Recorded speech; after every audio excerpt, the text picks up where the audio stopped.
Good morning, all. And thank you for being here, and thank you for getting up at the crack of dawn to get here to share our breakfast with us. My name is Mary Ann Ingrata, and I'm the chair this year of the Human Relations Commission.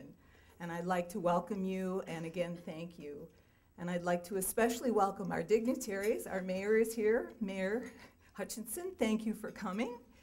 And city council members, Ben, I see Ben. Ben, thank you for coming. And David Roy is not here. David is our council liaison and supports us in all our efforts, and I'd like to recognize him. I'm sorry that he can't be here this morning. I'd also like to say thank you to Darren. Darren Atterbury's here. He's our city manager. I'm sure he has a whole list of meetings he has to attend to today. Thank you for taking time to come to our breakfast. Every year, the HRC puts on this breakfast to celebrate those in our community who promote diversity and inclusion. And we solicit nominations, and we hold the breakfast in order to honor these people. And that's why we're here today. I'd like to say thank you to Paige. Paige is the chair of our media committee. Paige, where are you?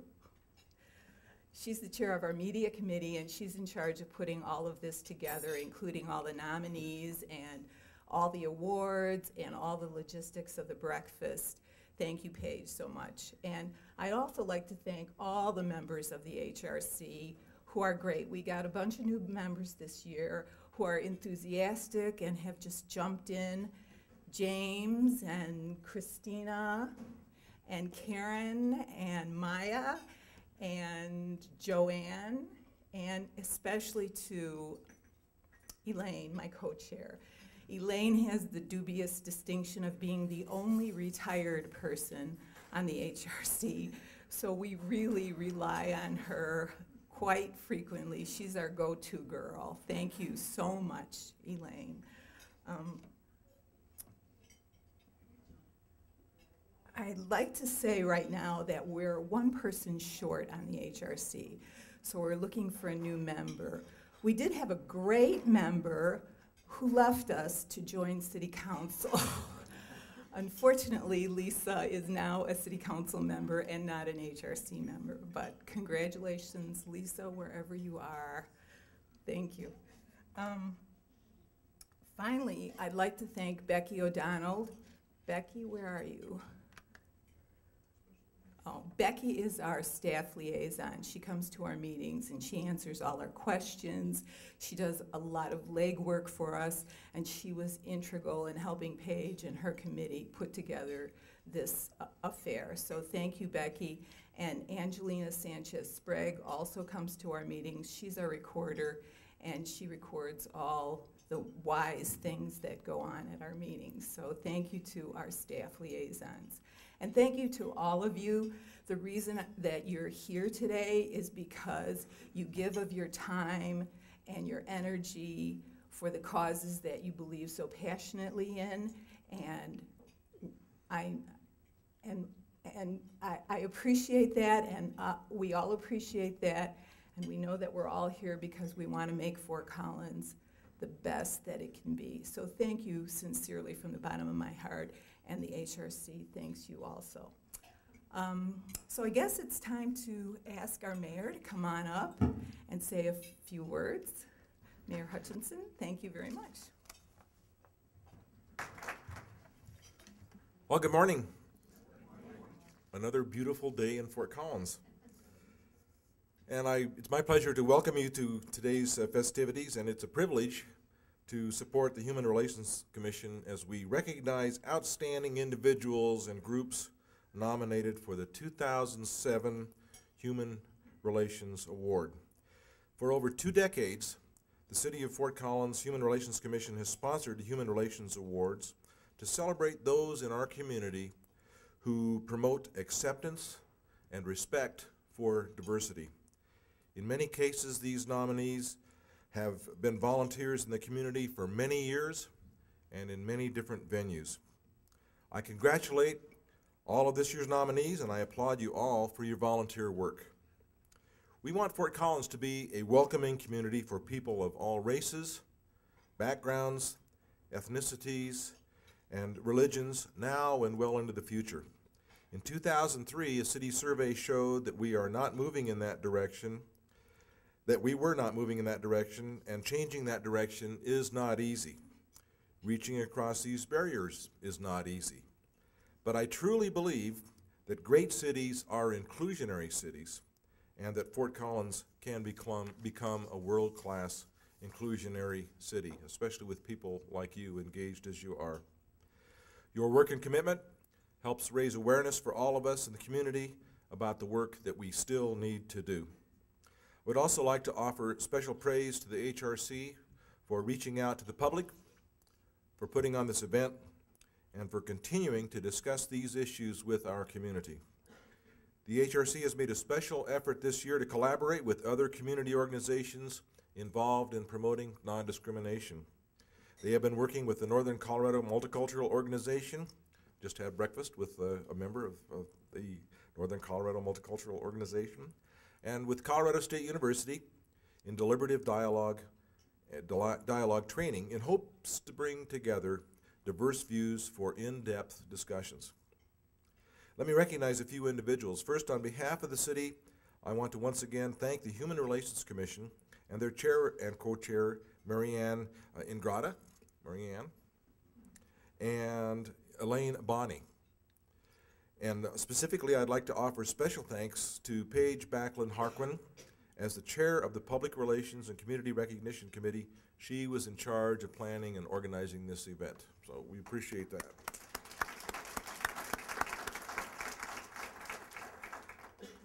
And a sincere thank you to all the guests who got up early this morning to be here today, including past nominees and recipients of the Human Relations Award who have come to support the nominees.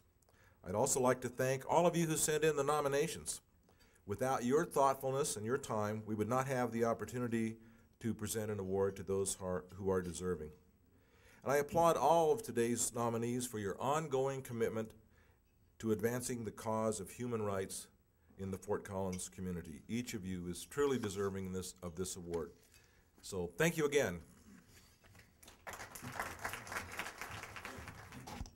Good morning and welcome again. My name is Christina Matsushima and I am on the Human Relations Committee. I would like to introduce our keynote speaker, Dr. Eric Aoki. Eric is an associate professor of speech communication, specializing in intercultural, interpersonal, and diversity communication.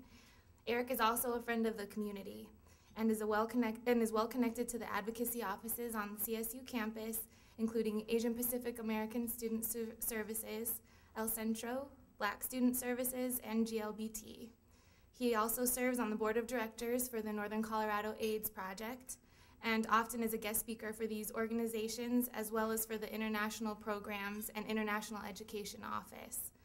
Eric is a self-avowed country boy who has also learned to live in big cities, including San Francisco, Seattle, London, and Rio. As a kid of two working-class parents of Mexican-American and Japanese-American descent, he learned the value of a hard work ethic, and also finding time to help others in need.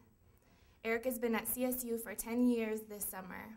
In those 10 years, he has been an active member of the community and the university, as well as in a position to help his students find places to engage their own needs of volunteerism and advocacy. As an openly out and proud professor on campus and in the local community, Eric has been an advocate of equity and equality across the many diversities in our pluralistic society. Please help me welcome Eric Aoki. Well, thank you, Christina, for that wonderful introductory comments and for helping to facilitate my talk here with you today. It is indeed a special honor to be introduced by a former student and teaching assistant of mine on campus, who over the years has become a long-term community friend and community advocate.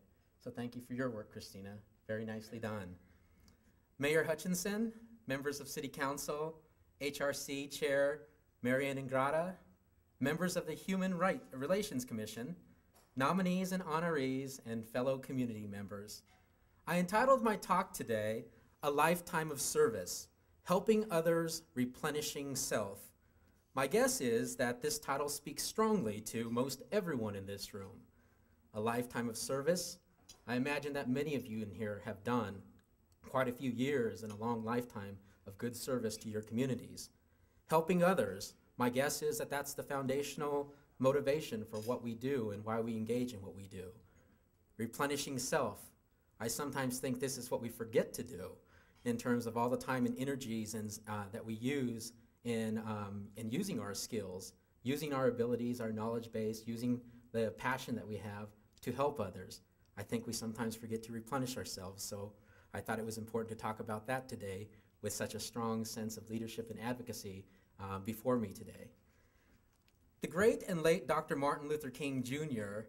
declared, "Life's most persistent and urgent question is, what are you doing for others?" Mother Teresa has inspired, "We may be doing social work in the eyes of some people, but we must be contemplatives in the heart of the world." American politician Shirley Chisholm has noted, "Service to others is the rent you pay for your room here on earth."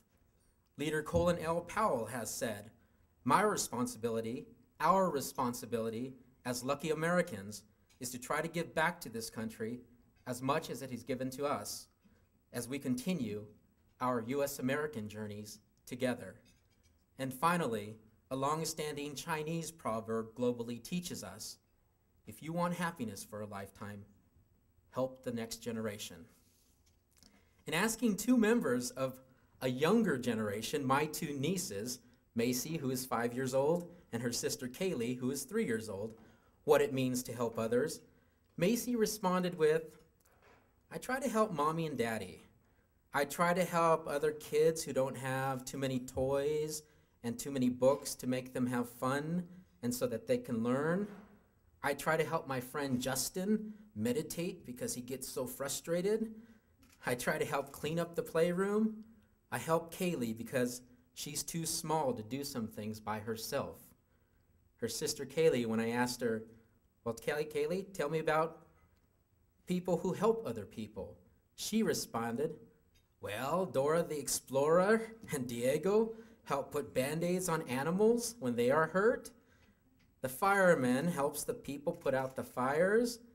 Macy reads to me and helps me not get into trouble. And the policeman helps us on the road to Disneyland when our car broke."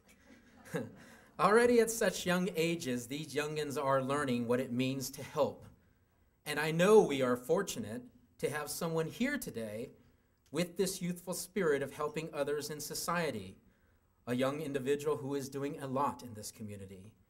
With Macy, well, back in my hometown in California, she's come along with me to our local food bank and shelter, the shelter that I grew up working in, to take coats for kids and adults to get through the foggy winters of the San Joaquin Valley. I feel fortunate that my sister and my brother-in-law support my role in the education and social learning with their two kids, my two nieces.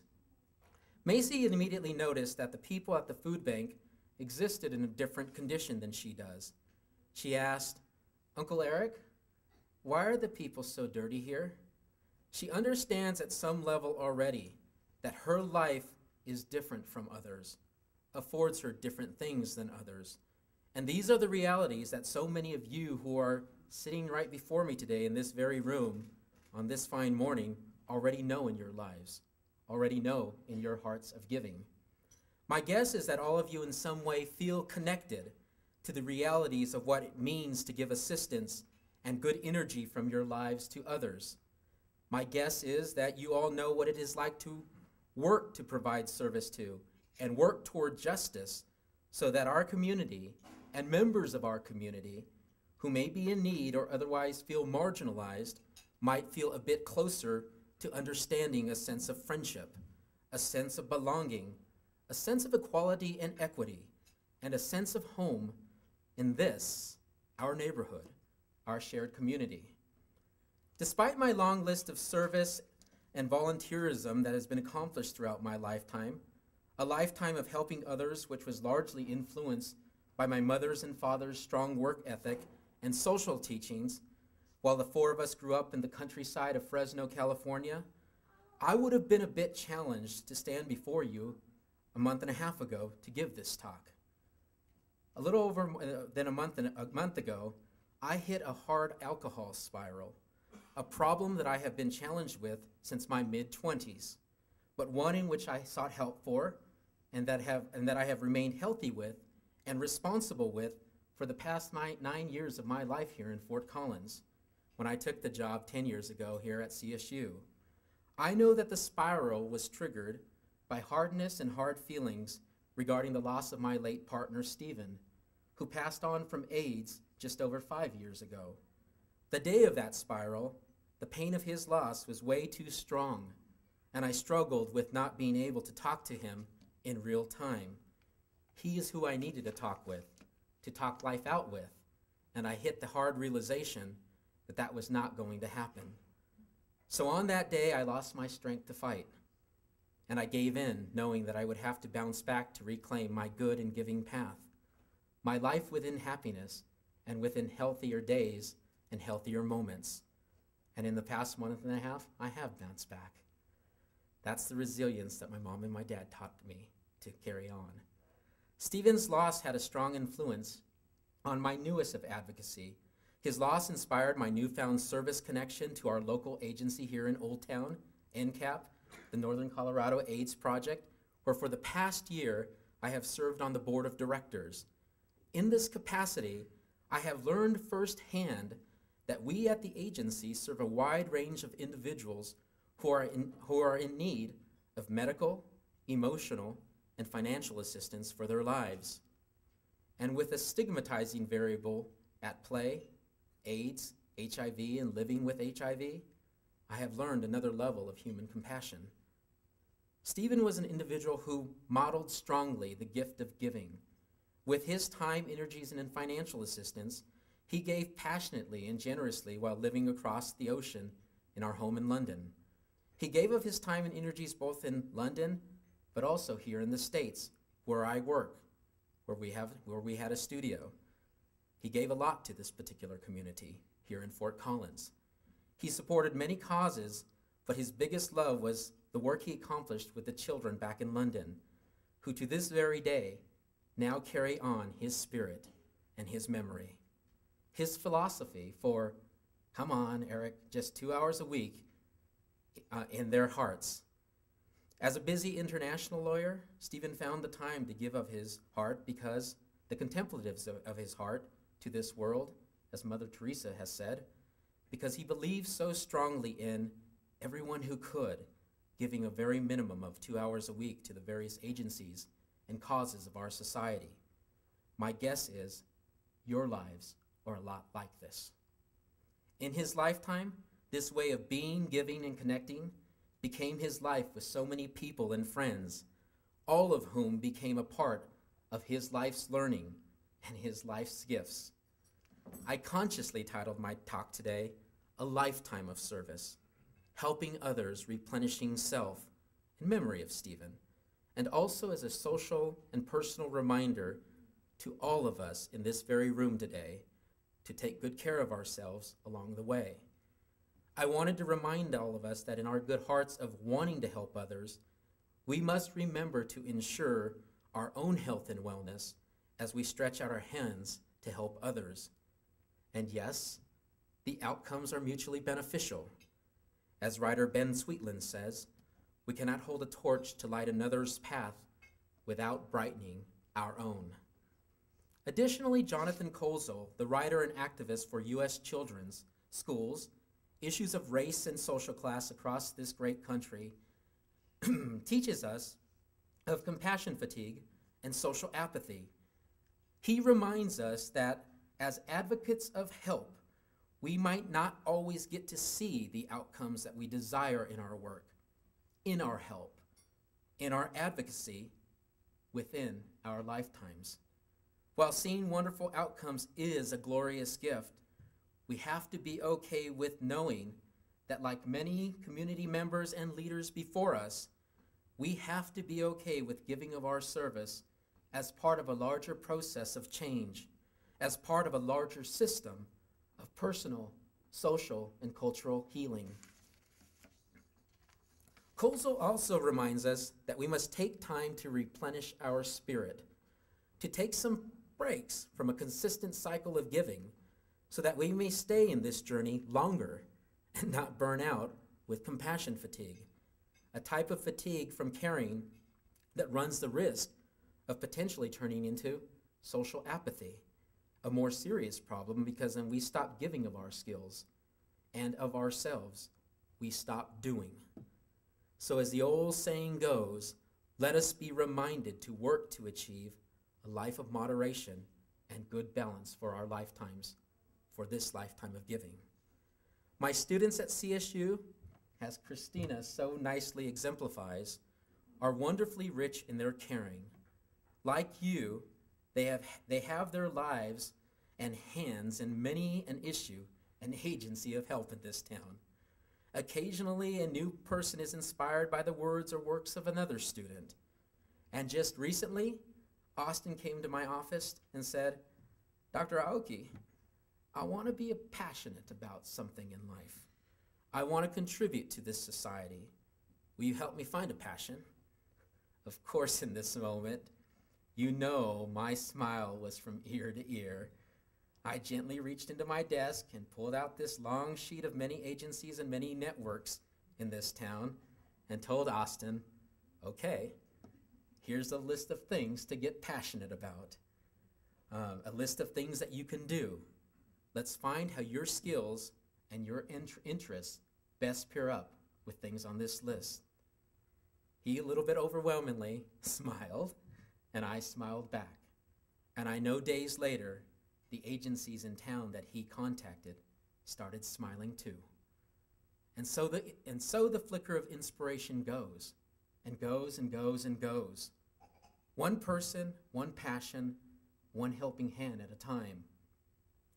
As a 38-year-old professor and community advocate for most of my lifetime, who started off as a working class kid in rural California, whose parents and siblings supported each of us into betterment of family and community advocacy, who grew up and sometimes still continues to be called pejorative names because of social class standing, ethnicity, and sexual orientation, who continues to work to motivate more understanding and human compassion on all of these diversities and so many, many more while on this earth. I stand proudly before you today, knowing that I am among a group of people who care, a group of people who are trying hard to make our community, this world, a better place. And it has been my honor to be your keynote speaker for this day. I am honored to be working alongside so many of you who have your hands in aging and elderly care, hospice work, homeless issues, civic justice issues, race relations, and a plethora of other important issues to contend with in this lifetime. I am proud to be standing among you on this human rights ride. As the great writer Herman Melville once said, we cannot live for ourselves alone. Our lives are connected by 1,000 invisible threads, and along these sympathetic fibers, our actions run as causes and return to us as results. And as you will see in just a few moments, we have locally some very grand results. Nominees and honorees, thank you for all of your gifts to society, for your sympathetic fibers of giving that help make our community, our global society, a more civil and civic place to be. Thank you very much, folks.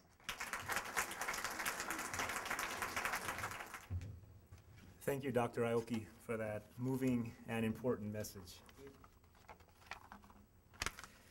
My name is James Ross. I'm with the HRC, and I will begin by presenting the Youth Award, and I would like to ask that Josh Disney come up and stand before you.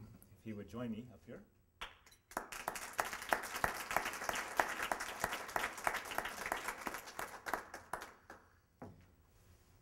The Youth Award recognizes service and commitment to the community for those 18 years of age and younger.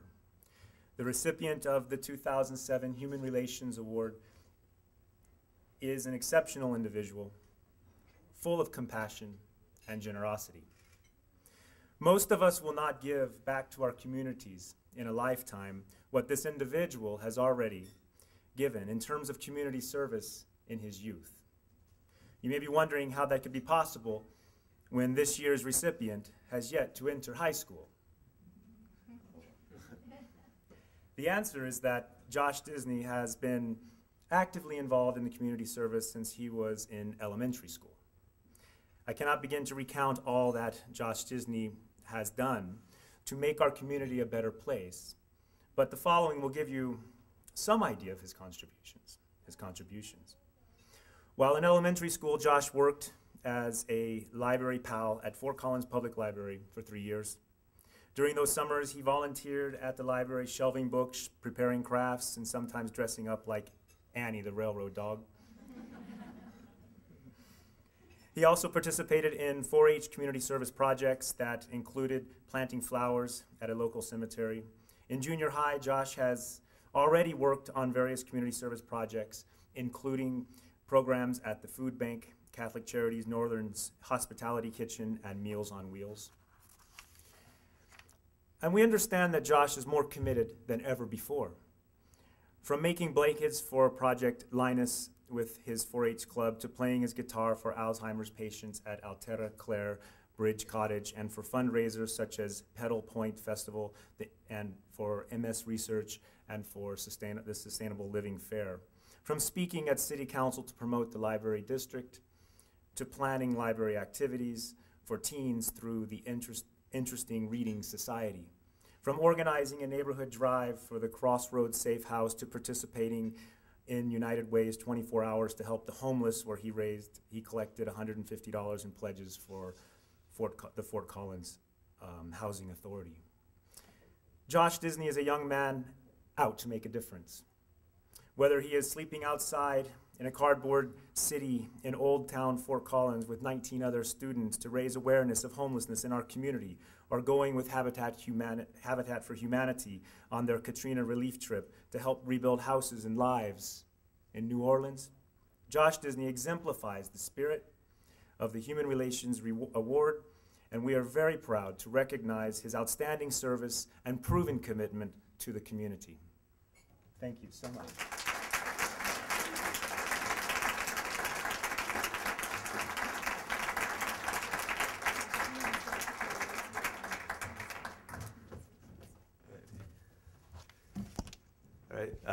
I'd like to take this opportunity to thank the HRC for giving me this award, and also for the opportunity to be out of school again after last week when I went to New Orleans with Habitat for Humanity to rebuild houses down there. So I just really appreciate it, and I continue to make this part of my life, and thank you all.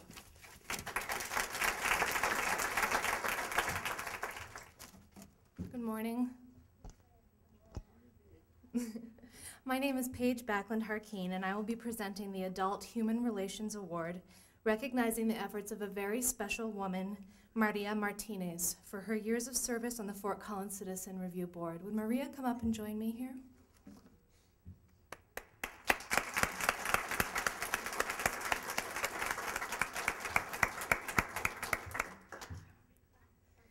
The Citizen Review Board makes recommendations concerning the interpretation of police policies and procedures.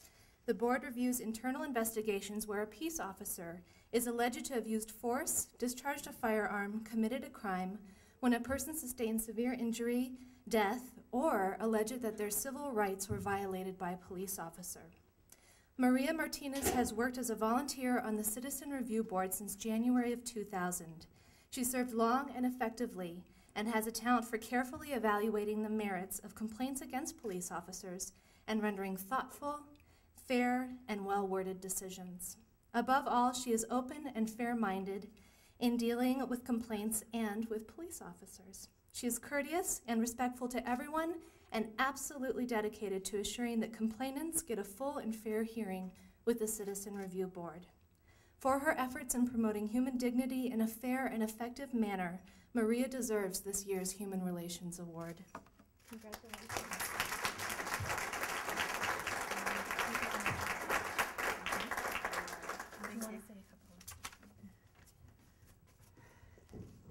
Thank you very much for this. I don't feel like I've earned it, but I really do appreciate it and the recognition for the time that I've given to this board.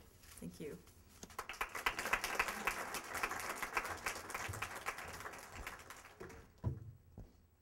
Good morning. Morning. My name is Joanne Janal, and I will be presenting the Senior Awards today. This award recognizes the wiser and more mature age bracket. Seniors are the backbone of Fort Collins and have contributed countless hours to the development of this outstanding community. Seniors make up a large part of the role models in this city. The 2007 recipients of the Senior Award from the Human Relations Commission goes to two very deserving people. The first recipient is Karen Reinhardt. Karen, can you come up front, please?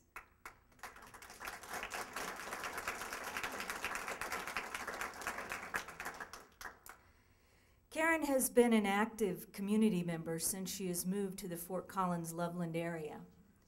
Karen serves on the Larimer County Office on Aging Advisory Council, the Health Committee, the Education, Transportation, and Housing Committee, of which she is co-chair, and a program called ARCH, which stands for Adult Resources for Care and Help. A new program she is developing along with other colleagues. Living in Loveland, Karen must commute to these meetings as well as others. There's a lot of driving time for anyone doing this, but for Karen, it's even more difficult. Karen suffered very serious health problems in 2004, which have left her oxygen dependent, along with other personal challenges. She has never let these issues get in the way of her participation in both the Advisory Council and ARCH Planning Group. Not only is Karen active in Fort Collins, but she volunteers in her hometown of Loveland as well.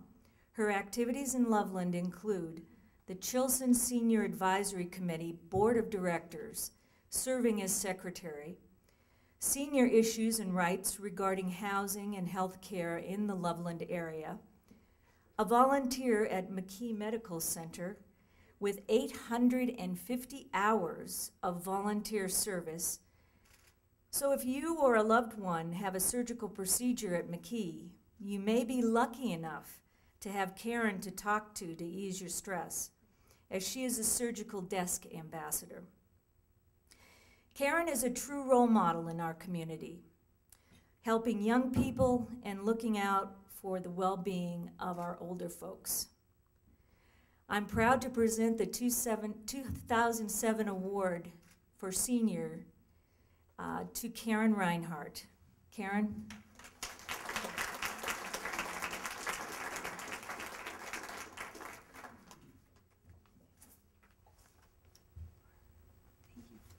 Would you please say a few words to our audience? I really am overwhelmed with this award. Usually I've got plenty to say, but this morning I'm kind of blank. Thank you very much. It's my honor to be a volunteer in this area.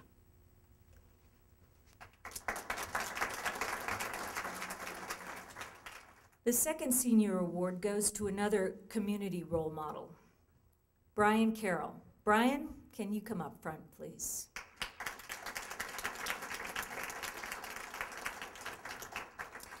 This gentleman was a former Human Relations Commission member and was chair of the Police Review Subcommittee in the late 1990s. In 1999, Brian was selected to serve on the newly created Citizens Review Board, or CRB. The board reviews internal investigations where a peace officer is alleged to have used force, discharged a firearm, committed a crime, when a person sustains severe injury, death, or alleged their civil rights were violated by a peace officer. He voluntarily served on the CRB until his appointment mandatorily ended this year. Brian has shown leadership in ensuring that the Citizen Review Board maintain its position as independent and unbiased. Brian Carroll's contributions to the Fort Collins community have been outstanding. Few residents of Fort Collins have been involved for as long or in such depth and dedication in the area of reviewing the complaint process as Brian. For these accomplishments in professionalism and untiring volunteer service to the city, the second senior award proudly goes to Brian Carroll.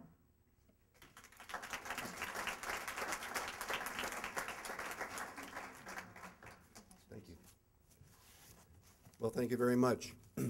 When my wife and I moved here about 10 years ago, it was gave us the opportunity to take a look at things that we could do within the community, and we looked at the boards and commissions, and when you go through the list, there's some wonderful boards and commissions out there, but the HRC kind of stuck out when I was looking at what they really expected from the citizens or the participants to do. So I applied for the HRC, and first time was rejected. And I go, my goodness, you know, this is, I thought that when volunteer service, we were always looking for folks, but there were some very good candidates at the time that I applied, and so I took a back seat. So a couple of months went by, and I decided it was time again to take a look to see what opportunities were there, and again, the HRC had an opening, so I applied again. And fortunately, this time I was selected to be one of the HRC members, and it was during a very interesting time here in Fort Collins that I was a member of the HRC. And from the HRC participation, I went into being selected to be one of the first members of the CRB, and I'm very pleased to have been a member of that board, and I would very pleased to receive the award as well. But I think, as Maria might testify, the entire CRB is deserving of some of the recognition here, because it's a very difficult position, but one that's very valuable for the city. So thank you much. Good morning. I'm Elaine Bonney, and it's my pleasure to present the Public Service Personnel Awards. Public service personnel help people every day. It's just part of their job description. However, a few individuals stand out because of their extraordinary commitment and dedication. I'd like to recognize two people who have gone the extra mile in helping others in need in Fort Collins. The first is Officer Bud Bredehoff. Bud, can you come up, please?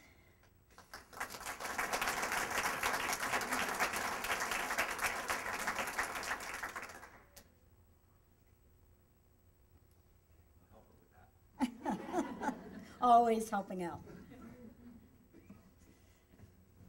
Lawrence Bud Bredehoff has been a police officer for approximately 24 years. For the past 7 years, Bud has worked in the downtown District 1 station. He was a driving force for the Crisis Activity Center, which provides an effective one-stop, 24-hour, 365-day-a-year service, which links needy citizens with appropriate mental health and substance abuse services. Bud is considered a local expert on homelessness. He's referred to as the mayor of Old Town due to his incredible interpersonal skills and ability to organize a diverse group of people. Bud treats every person with respect. He's an example of the tolerance, flexibility, resourcefulness, and inclusivity. Bud Bredehoff is most deserving of this Human Relations Award. Thank you. Good job on my name. Can you say a few words? Well, I don't have a doctorate in communication, but that was truly inspirational. Thank you. I just want to say how honored I am to receive this award, and surprised. My father, God rest his soul, cursed me with a rule that I later learned was the golden rule. It was his rule for 18 years. And that's just to treat people as you would expect to be treated.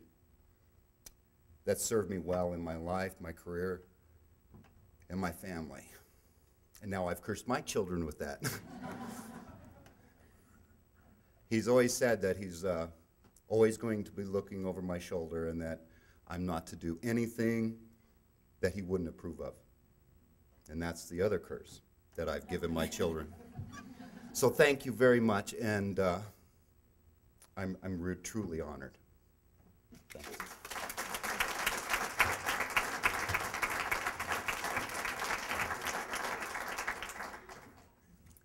Second person is Officer Don Johnson. Don Johnson joined the Fort Collins Police Services in January 1990 and immediately became involved in the Santa Cops program. For 17 years, she's collected new toys at high schools and encouraged businesses to donate items for the Santa Cop auction. She's the backbone of the auction, which raises thousands of dollars every year. In 2006, over 3,200 local children benefited from the Santa Cop program. She's been on the drop-off, the shopping, the wrapping, and the final prep committees. Dawn says, every once in a while, during the 3 weeks before delivery day, I ask myself why I'm still on the Santa Cops board.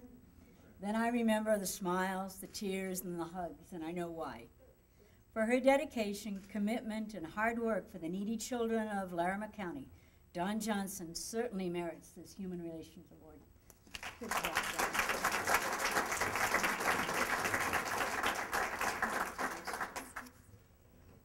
I guess the most important thing is to thank Chief Harrison. He is the major reason this program goes on. He is an unbelievable supporter, and I feel very lucky to work with and for Chief Harrison. I also need to thank my husband. It's kind of a joke. My husband believes I married him because he had a truck. And it was Santa Cop's delivery time, and I was short some vehicles. So I had to marry him. So thank you, honey. And he's been involved ever since. And she's exactly right. You know, this program to me is the most amazing thing. I have a 15-year-old daughter who's grown up, and she doesn't know any different than to be involved and to deliver toys every Christmas. And it means, this really means a lot to me, and I appreciate this very, very much. Thank you.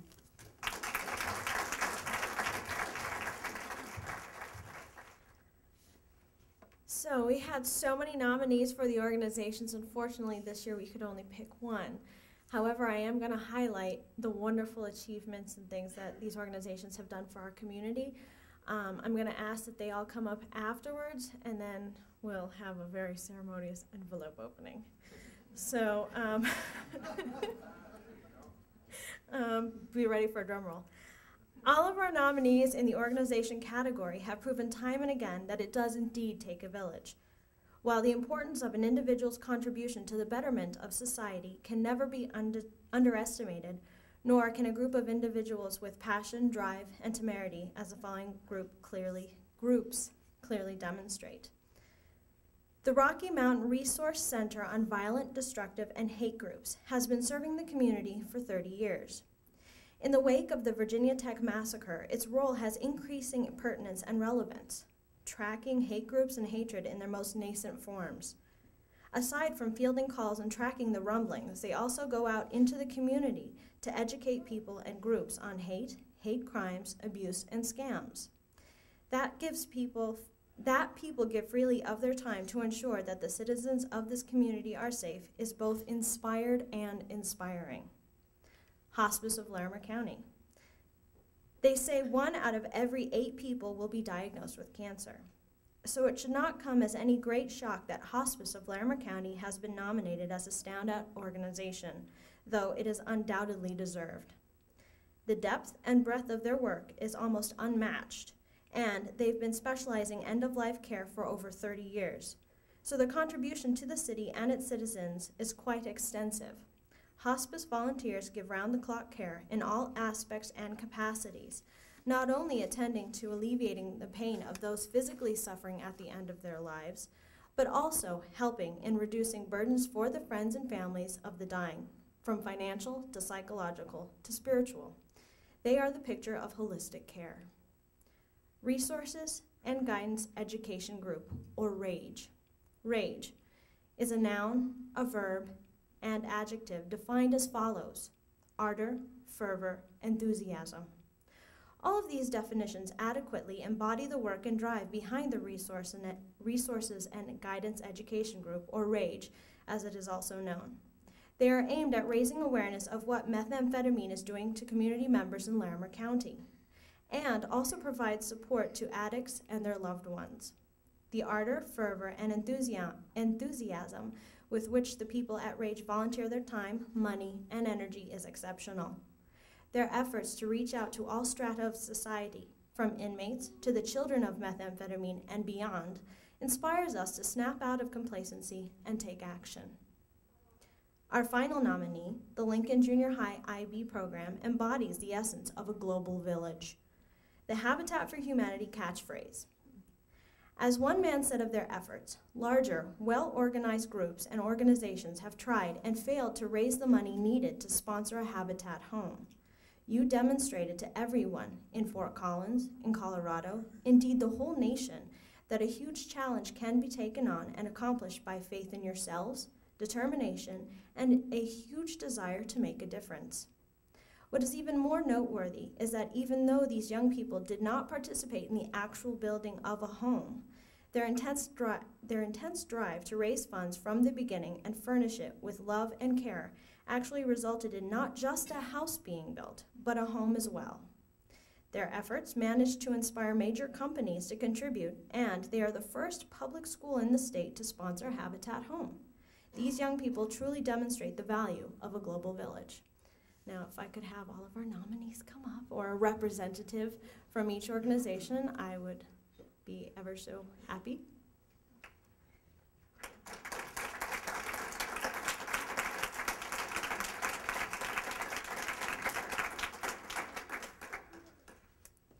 And this is the audience participation part. Drum roll, please.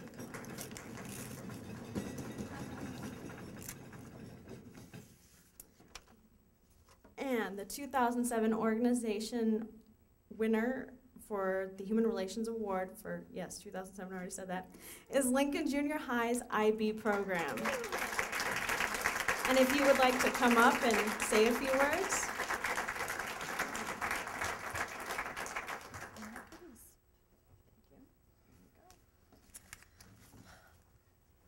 My name is Megan Baker, and I'm a humanities teacher, which used to be called social studies, but it's IB lingo for social studies. Humanities teacher and the International Baccalaureate Middle Years Program Coordinator at Lincoln, and that also means I wear the hat of Service Learning Coordinator. And I just want you to know that every year, though they are only 12 to 15 years old, Lincoln Junior High students give more than 6,000 hours of service to their peers within the school, to the local community, to people in the state, the nation, and the world. And it's quite remarkable when you think about the fact that almost 70% of them are highly impacted by poverty. So I'm incredibly proud to accept this on behalf of their work for Habitat and for all the other small and grand things they do to serve the community every day. And here's an interesting little connection.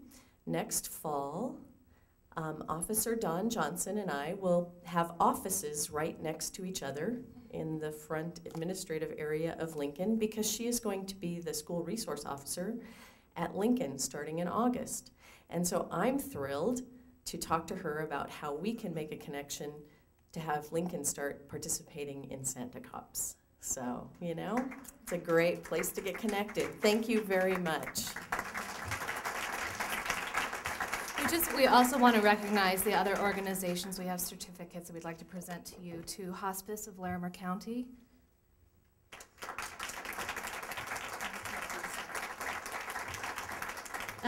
To the Rocky Mountain Resource Center on Violent, Destructive, and Hate Groups. And to RAGE. Resources and Guidance Education.